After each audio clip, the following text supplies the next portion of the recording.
So today we got this hinge jig that we can use it to mortar hinges or whatever template that we're trying to mortar something in. We need it all the time to be able to do shapes or mortars thing, and that way you don't need to be making it. They have this jig that we got that is really nice, and you just set up your router, you tie it up here, you measure it, and then you tie it up. They give you a key that you can tie it up just to make sure. So we're gonna test it and an actual router right now to show you guys how it works. It also gives you a chisel just in case the router doesn't take everything out. It's a nice thing about it.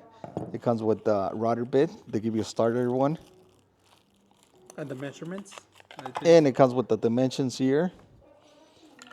And the bit, it's about 1/4 by It's a 1/4 inch shank by 3/4, the router bit. And they also give you a little brush to clean it once it gets dirty. So we're gonna go ahead, and the other thing about this jig, the nice thing on the back, it has this adjustable things. If you're doing a door or piece of wood, you just move them and you tie them up and it clamps it, it holds it together. The actual door, they're usually 1.5 inches, like this 2x6. And this is where I was showing you that it moves. That way you could unloosen it down here and you just let it drop in there.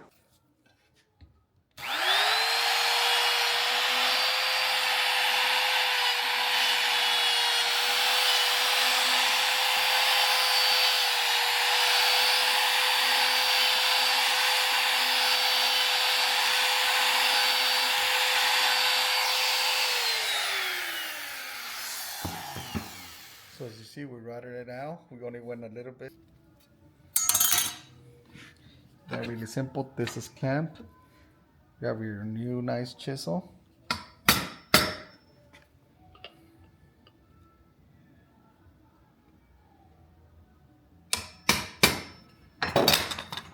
They just hand remove it. It's square. See the difference? Round. And then right there square for the hinges that are square. So you don't want to go deeper. So yeah. Right there and stuff.